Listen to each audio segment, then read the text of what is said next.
Hello, my name is Carol Lenny with St. Michael's Hospital, Unity Health Toronto, and the Cochrane Hypertension Group at the University of British Columbia. I'll be talking today on behalf of our steering committee about our project to develop a new risk of bias tool for network meta-analysis.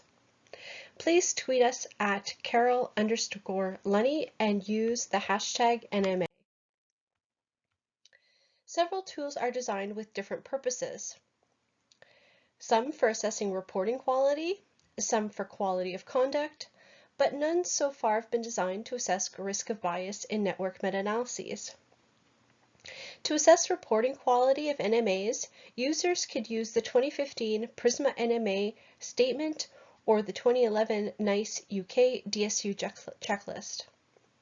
To assess the quality of conduct, users can use the iSPOR questionnaire. However, due to important methodological advances in the field of NMA, the iSPOR questionnaire published in 2014 is outdated. So what do authors mean when they say they're assessing the quality of a study? They can mean several things. Reporting quality, which is about how well the methods of the study are described or written up, or methodological quality, which is about how well the research is conducted, or risk of bias, which is about whether the limitations in a study can potentially bias the methods and findings. Our tool will assess the risk of bias in NMAs. Our tool was empirically developed based on the results of 3 studies we conducted, seen here at the top.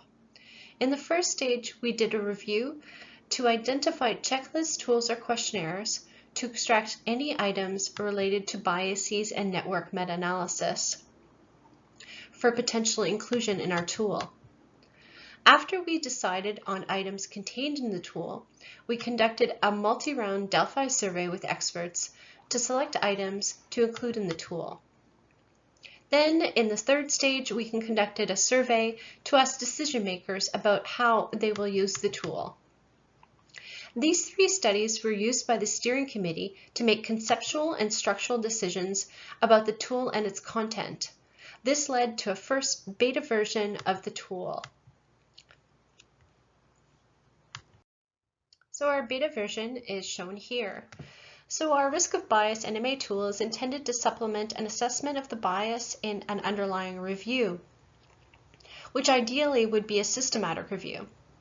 So as systematic reviews with network meta-analysis contain many of the same steps as conducting a systematic review with pairwise or traditional meta-analysis, assessors should start their assessment using a tool such as the ROBUS tool, which is currently the only tool designed specifically to assess the biases in systematic reviews.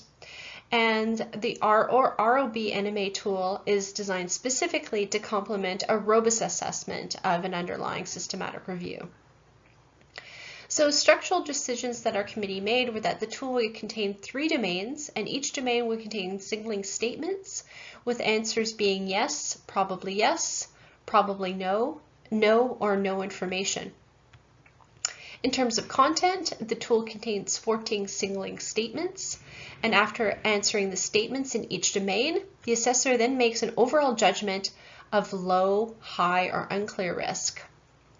2 final statements help the assessor in the final phase to make an overall judgment about the network meta-analysis they are assessing. So our future research will use the beta version to conduct pilot testing with different user groups. If interested, please contact me to be part of the piloting.